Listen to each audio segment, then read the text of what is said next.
Saya kepengen jadi orang sukses, tapi saya nggak pengen nyusahin orang tua saya. Jadi saya harus kerja, saya harus bisa kerja ke luar negeri.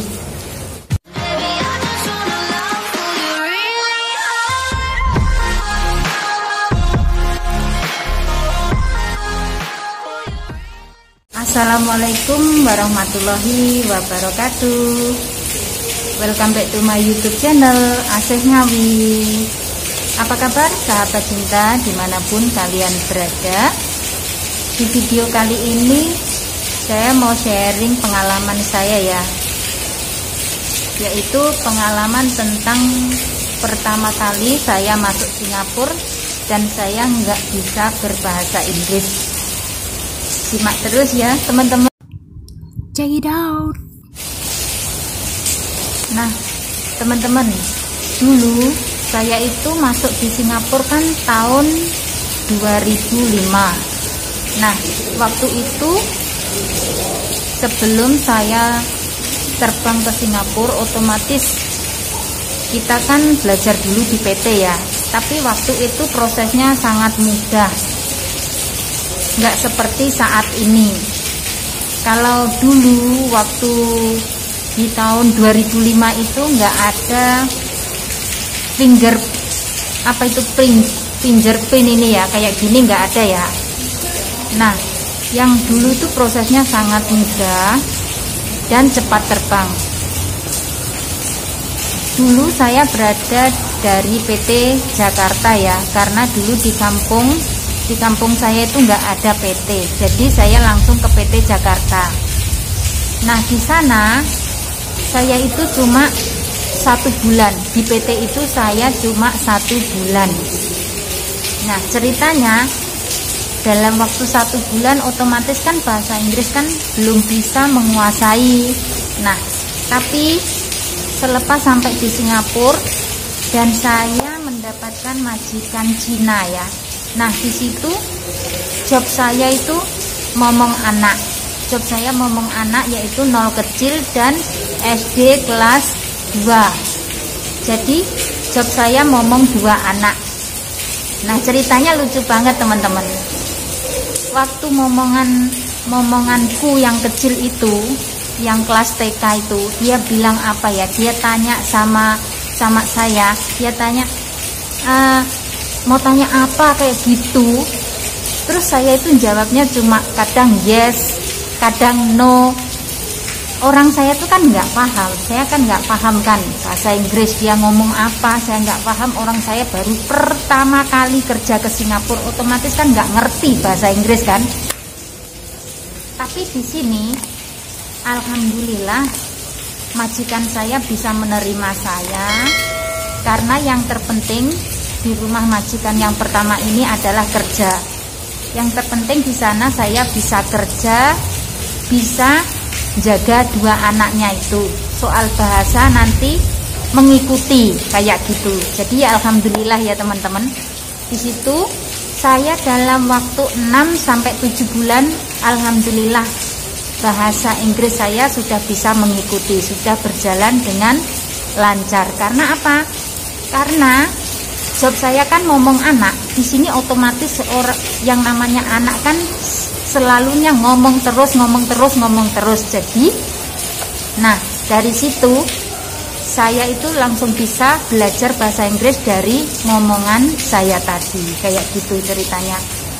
Tapi ini ceritanya lucu banget. Waktu ngomongan saya yang gede, dia bilang kayak gini, kakak itu loh kalau diajak ngomong apapun itu selalu jawabnya kalau nggak yes ya no. Padahal dia tuh nggak ngerti, nggak paham. Itu kan yang ngomongnya akungnya ngomong tadi itu ngomongan kamu yang gede itu ibarat Jawane ya, madul, ngomong sama aku, ngomong sama bapak ibunya, katanya kamu itu nggak ngerti bahasa Inggris, tapi kenapa kamu jawab yes, kenapa kamu jawab no, kayak gitu.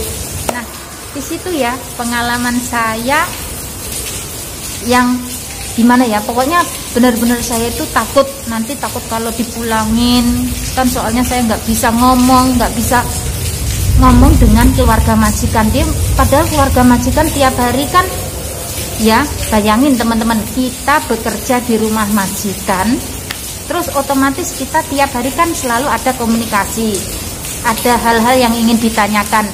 Nah seumpama kalau bikin kerja ya, ini kamu bikin ini, kamu bikin ini, jadi kita pakainya bahasa ini, bahasa isyarat. Kita kayak orang bisu. Soalnya apa? Yaitu tadi, pertama kali saya masuk Singapura, saya itu nggak bisa bahasa Inggris, nol putul. Saya cuma tahu yes dan no, itu saja. Tapi alhamdulillah majikan saya mau menerima saya, dan saya di satu majikan itu saya bekerja sampai 6 tahun di situ. Alhamdulillah ya. Tapi saya kerja 6 tahun itu, setiap 2 tahun sekali saya pulang, terus cuti 2 minggu, terus balik lagi ke sini. Tapi enaknya di sini ikut yang majikan yang lama itu, walaupun saya cuti, itu tetap digaji loh teman-teman. Walaupun saya cuti, itu saya tetap masih terima gaji.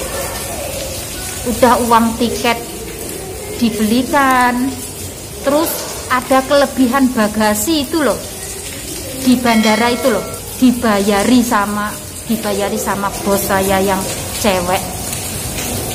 Tapi ya inilah, memang saya di situ apa ya, dulu waktu kontrak pertama kali, di kontrak pertama kan 2 tahun, saya di situ nggak ada libur sama sekali. Soalnya kan saya masih non,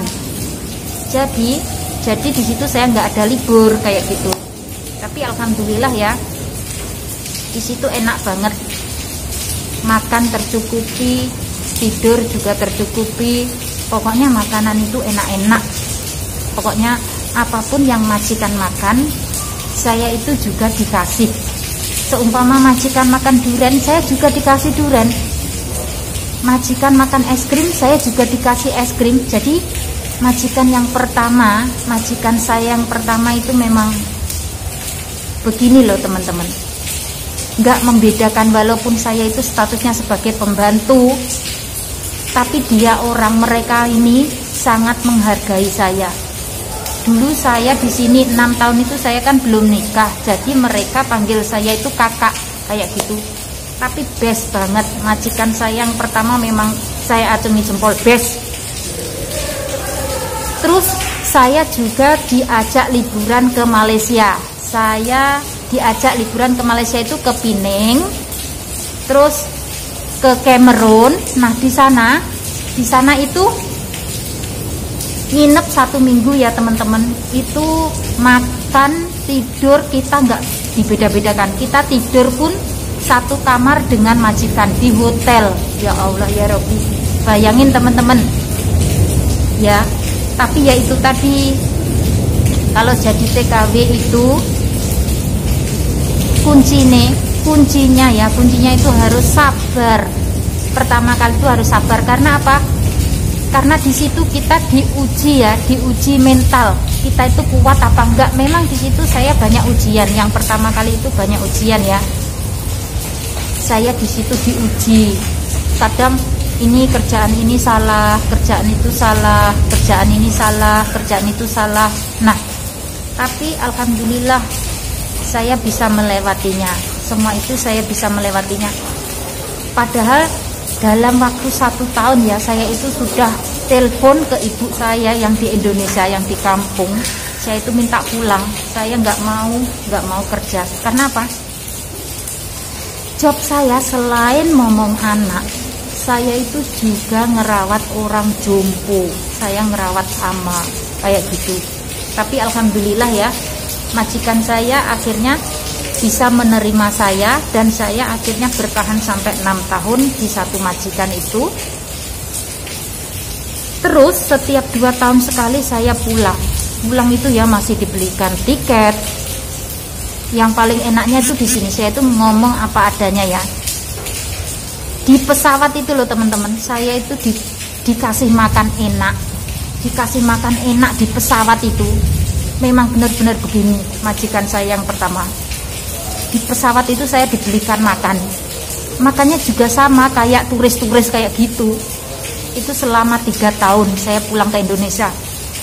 Setiap ada kelebihan bagasi, itu majikan saya selalu mau bayari bagasi saya, padahal kelebihannya banyak sekali. Alhamdulillah, pokoknya majikan saya itu memang sabar. Majikan saya itu sabar, tapi yang nggak sabaran itu akungnya yang nggak sabaran. Walaupun akungnya nggak sabaran, tapi akungnya baik hati, teman-teman. Saya di situ ya, jujur ya, kalau saya libur itu dikasih uang $10, itu buat, katanya buat makan. Lah, ini yang $10 buat isi bas kamu. Tapi pulang perginya ya dulu, waktu dulu di majikan yang pertama itu, saya liburnya cuma sebulan sekali. Soalnya saya masih baru ya, saya masih di kontrak kedua. Kontrak pertama dalam waktu 2 tahun itu saya nggak dapat libur sama sekali, dan HP pun nggak pegang. Nah, di kontrak kedua saya dapat libur 1 bulan 1 kali, dan saya minta saya mau beli HP. Sebenarnya ya majikan saya itu nggak mengizinkan saya, tapi saya memaksa. Saya bilang begini, kalau saya nggak punya HP, gimana saya bisa menghubungi bapak ibu saya yang di kampung? Terus akhirnya alhamdulillah majikan mengizinkan saya beli HP, dan akhirnya saya pakai HP. Tapi waktu di tahun 2005 itu belum ada yang namanya Facebook, teman-teman. Bener, belum ada yang namanya Facebook. Baru yang ada itu ini loh, apa ya, yang kita kirim foto itu pakai JPRS itu loh. JPRS itu tahun dulu, di tahun 2005, bener. Saya belum mengenal ini yang namanya Facebook, belum mengenal Instagram, belum mengenal YouTube, itu belum. Tahun 2005 itu masih apa ya, kuper banget. Padahal di situ HP saya sudah kamera, tapi kamera ini cuma buat foto selfie saja kayak gitu.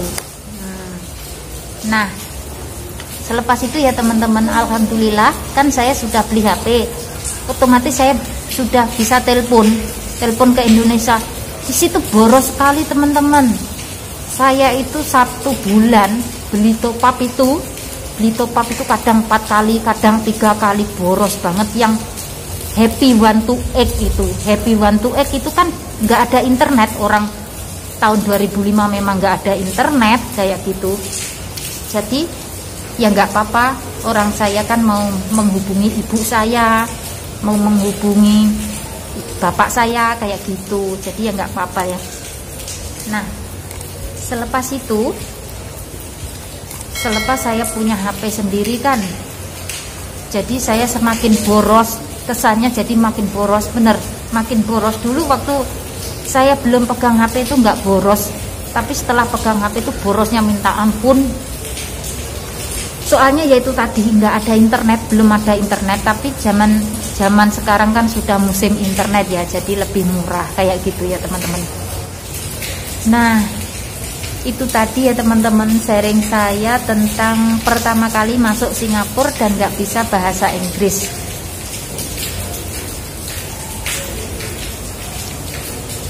Semoga video ini bermanfaat buat teman-teman ya yang mau kerja di Singapura.